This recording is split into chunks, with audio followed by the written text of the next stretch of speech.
It really is troubling that Prime Minister Carney is using these roles in a way to benefit himself.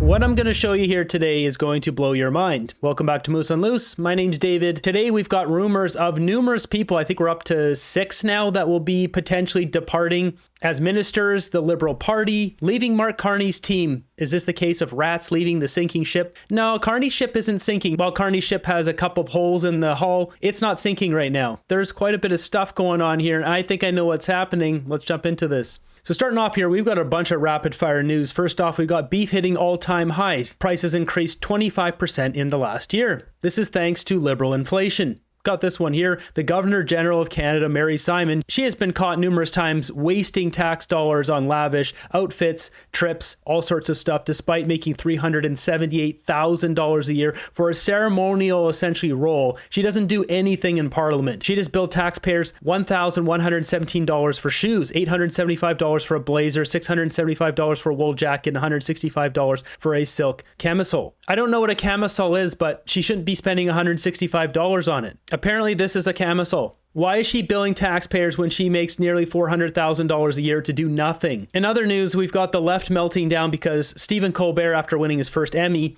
CBS canceled his show, and now just 3 days later, Jimmy Kimmel pulled off the air over his Charlie Kirk comments. He made some stupid comments. I can't play their show on here. These late night TV shows, they're awful. Even if you play like 2 seconds of a clip, they'll try to squash your entire video. He made some dumb comments, and now he got canceled. That's 2 of them in the same week. While we're talking America, we've got Donald Trump here. It says, I'm pleased to inform USA Patriots that I'm designating Antifa, a sick, dangerous, radical left disaster, as a major terrorist organization.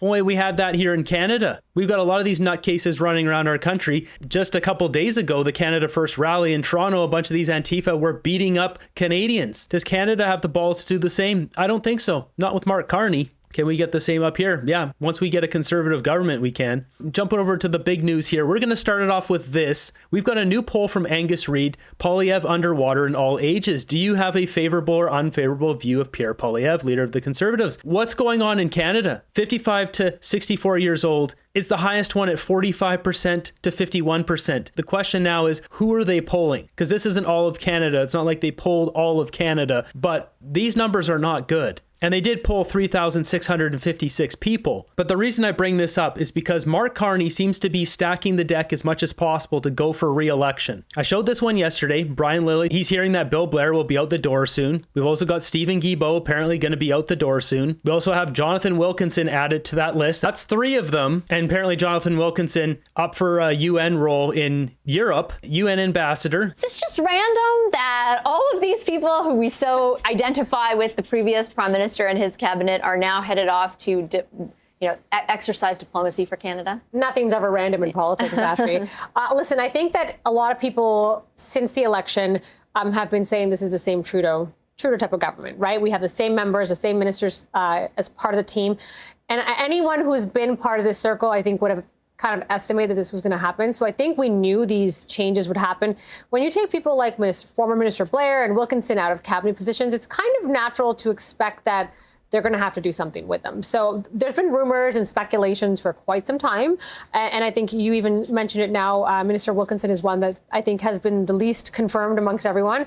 I was told very directly he's still making his decision. And we've all heard. He's still making his decision. You also got to wonder about Mark Miller, Karina Gould. There's some other ones there. Maybe the optics of those ones are not quite as bad in Carney's eyes. Heard a bit of that. In addition to former Minister David Lametti, who it's speculated that he's supposed to go to the UN now. So I'm not surprised by this. I think this is going to allow Prime Minister Carney some room to bring in some more fresh faces so that they can get away from it's the Trudeau gang and it's actually the Carney gang. How much of this, not in Mr. Lametti's case, but in the other 2, and Ms. Freeland as well, Laura, are people who have much less stature in this government than they did under Justin Trudeau. How much of that do you think factors into, maybe it is my time to move on? So we're looking at people who still have a lot of public service left in them, right? I think when you look at Minister Wilkinson, if he chooses to take one of these appointments that it's rumored to be in the EU, it's going to be a really interesting position given his former cabinet roles and the need in the EU for LNG. And Canada's a potential ability to supply it. LNG. Wilkinson is the guy who's been in full favor of the emissions cap, rolling out the net zero agenda that Trudeau was bringing in. We're going to send that guy over to Europe as the cheerleader for Canadian LNG. Give me a break. Feel like I heard either Jamie or Sebastian sigh when you guys were talking. So my random guess is Sebastian. So I'll throw it over to ding, you. Ding, ding, ding, ding. Ding, ding, ding. Yeah,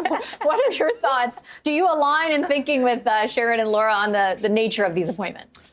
Look, Vashi, first of all, we shouldn't be treating diplomatic appointments, which are important, by the way, as retirement homes for former politicians. I want to make that clear, and I think that's very telling that Prime Minister Carney is treating these appointments this way.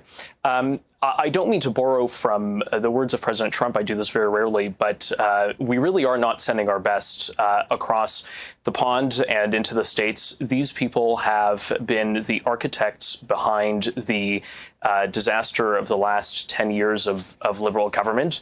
If my co-panelists Sharon and Laura are thinking that perhaps this is a way of bringing in new blood, I would just say these are the people that Prime Minister Carney thinks represent the best of Canada. He is sending potentially to the EU somebody who, as involved in the Trudeau government, had prevented LNG and other exports from actively taking place.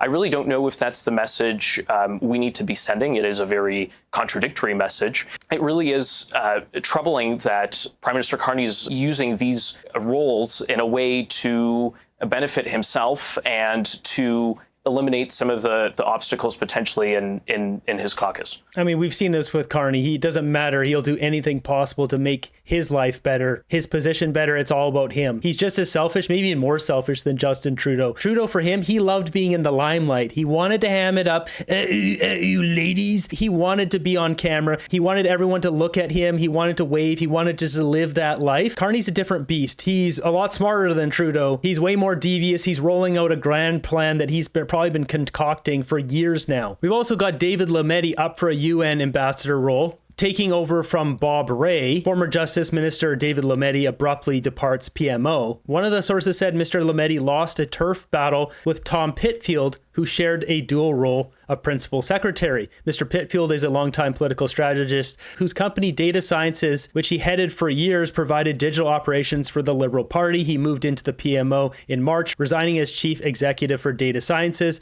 Previously, Mr. Pitfield held the title of chief data strategist under former Prime Minister Justin Trudeau and then Mr. Carney. So Carney is trying to scrub the deck here. He wants to get new faces in that don't taint his image, and then he's going to try to go for re-election and try to get that majority. CBC and the mainstream media, they're working overdrive. I'll have another video on this, but they're spreading this right-wing extremism nonsense. And so that's probably why you're seeing these numbers like this. This was back from 2 weeks ago. So going back to this, let's just recount. We got Bill Blair. We got Stephen Guilbeault. We don't know the situation there aside from he's going to wait for his pension to vest. We've got Jonathan Wilkinson. We've got David Lametti. That's 4. Obviously, Chrystia Freeland. That's 5. She's going to be the special envoy to Ukraine, and we're going to get to there in a second because I think I know what's going on there now. We've got Nate Erskine Smith, which makes 6. Full credit to Wyatt Claypool on this one. This is back from September 9th. Nate Erskine Smith, this is a guy who said he was going to step down. Then he got a promotion to housing minister, and then Mark Carney kicked him out the door and put Gregor Robertson in. This guy's pissed off. He's already snapped back at Carney a couple of times, and then he posts this, attacking Doug Ford. We all know that politics can be performative to different degrees, yes, a good amount of the time. The challenge for those of us in politics is to turn the performative into practical and effective action. Now,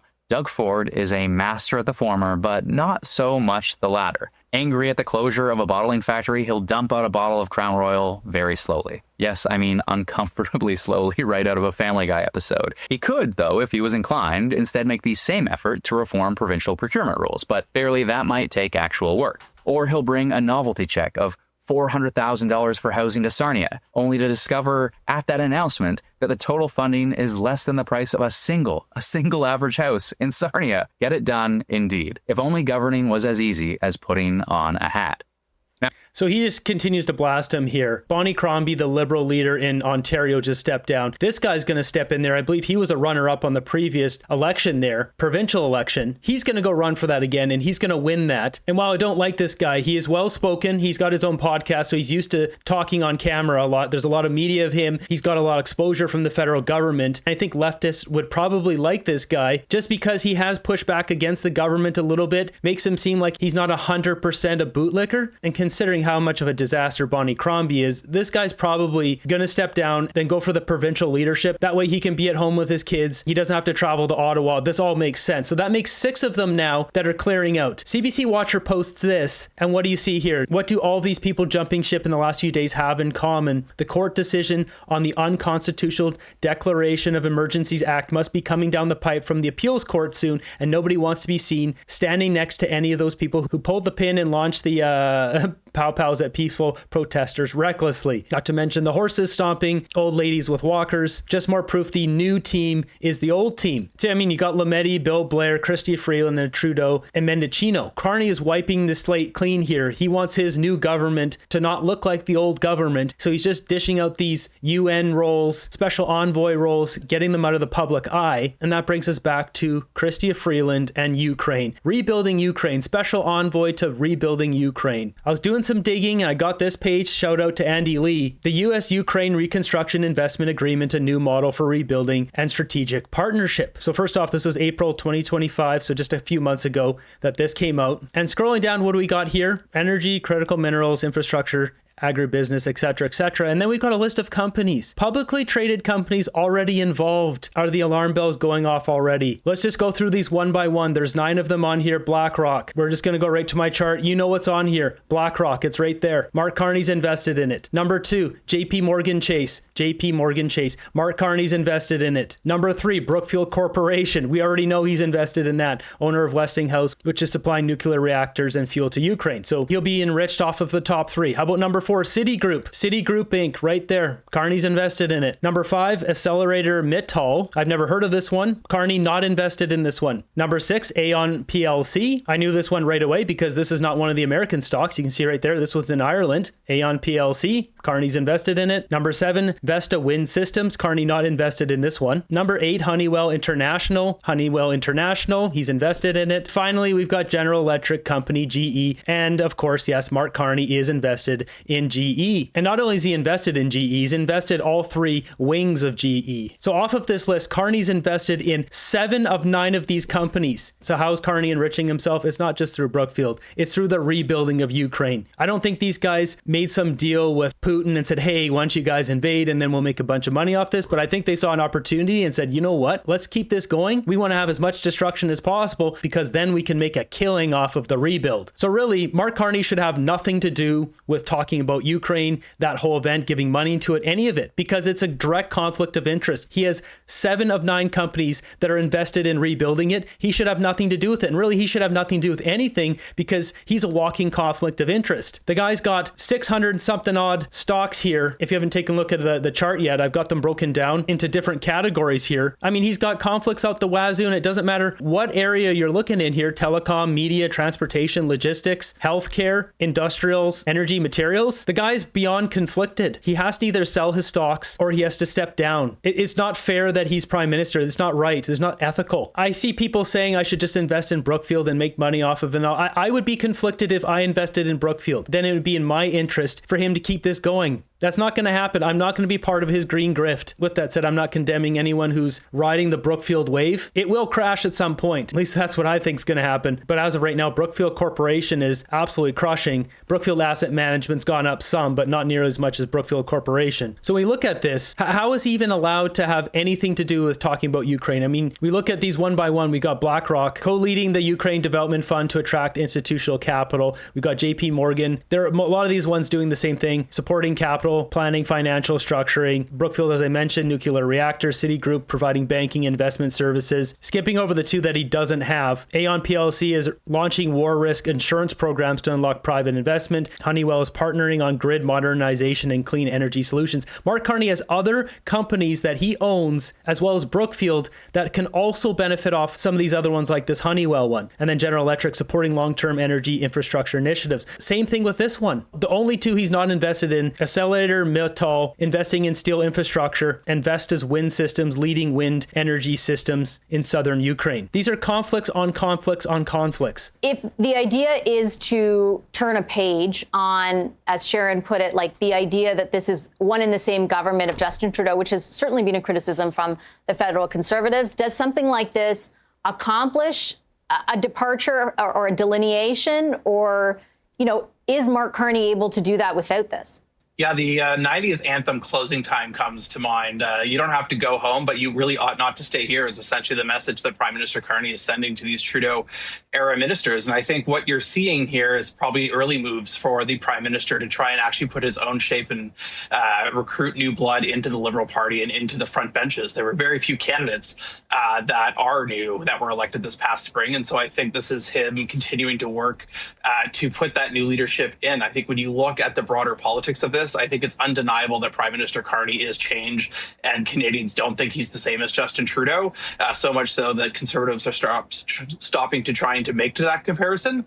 But I do think what comes next and what ultimately will be the legacy and kind of the shape and how the Mark Carney government's going to act, he can't do everything by himself. And by moving these people off to diplomatic appointments, it makes room to bring some new blood into the House of Commons and to have whatever the Carney view of government and the Liberal Party is going to be to start to take shape. I think this is probably true. Carney has some other people he has in mind. He wants to bring in people like his right-hand man, Tim Hodgson, former Goldman Sachs banker buddy that he knew from years ago. He has more of these people saying, hey, we got in here. We got this going. We're going to get a majority because we're going to do this, that, and the other. We got the CBC running propaganda, $1 million a day, going after Pierre Poilievre. Let's do this. Come on in. So he's going to bring in some more of his buddies and fill up some of these positions. Probably some of them didn't want to take the jump back then, but now that they saw he became prime minister, they're like, all right, bring me in. They're in a minority, Sharon, right? Is there any danger in putting these seats into a by-election cycle? There's always a danger. To be honest, you never know. Things can change. But I think that they're willing to take that risk. I think that depends on when they're going to call the by-elections. It depends on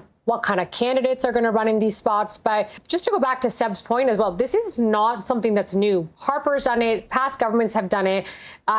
It's very frequently done where you appoint a former politician or an outgoing politician into an ambassadorship role, kind of soft landing, hard landing, however you want to look at it. But having these by-elections, I think, will allow Carney to put in some of his own blood. Who knows? I'm hearing speculations. Maybe there's more candidates like the Tim Hodgson types that they might want to bring, who can bring a certain stature and level of economic understanding to the cabinet table, which they need at times. So I say politics is always risky, and it's a risk worth taking. Seb, I got to say, for a Liberal, like a pretty fair analysis there. Often, you got people like Kathleen Monk just off the deep end, has no idea what she's talking about, but she's not off the mark on this. And with that, the by-election will tell us a lot because we have a bunch of people saying, oops, maybe I shouldn't have voted for Carney. Oops, maybe I voted for the wrong person. The by-election will give us a little view into that, especially with multiple by-elections in different places, how Carney is really doing. Because we have that poll, but once again, 3,600 people. It's a pretty big size poll, but how is Angus Reid doing that poll? I haven't dug into that, but I mean, are they polling people in metropolitan areas where it's going to be more liberal? Just looking this up, Angus Reid has a Pierre Poilievre favorability tracker going all the way back to September 2022. His unfavorability ranking increased in September of 2024. You can see the election was over here, and then since then it's come back down a bit, or his favorability's gone up a little bit since then. Just digging into the source here, we've got Mark Carney's unfavorability here going up from 29% to 41%, or his favorability dropping, however you want to look at it. Okay, so looking at this data table, I mean, look at this thing. It's crazy. Once again, this is more favoring of a liberal voter, not intentionally, but just what it is. This one's different. The last one we looked at, you could see the education was more heavily weighted on university educated, but that's not the case here. This one, it says, who did you vote for? for in 2025 federal election. We've got 1,352 for the Conservatives, Liberals at 1,431. So the Liberals already have more, but then you add in 212 NDP, 232 Bloc, 79 other, and 350 who didn't vote. Well, if you add the Liberal, the NDP, and the Bloc, because they're all leftists together, well, what do you get? 1,400, 15, 16, 17, 18, 1872 or 3. There's 500 more people that are leftist than conservative. So that's why that data is looking that way. If part of the goal is to further delineate themselves as a government from the Trudeau era, does this accomplish that? And do you think it will inform any of the criticism from the Conservatives? Well, I think it does quite the opposite. I mean, listen, again, these people, the ones listed in your list and your reporting, were amongst the most fervent, ideological Trudeau ministers. These weren't people who were kind of on the edge of the cabinet table. These were the people who were chiefly responsible for much of the blunders. And I'll remind, of course, it is Mr. Lametti who is the Prime Minister is currently his chief political advisor, who after just 2 months is now seeking this soft landing, which I think begs another litany of questions.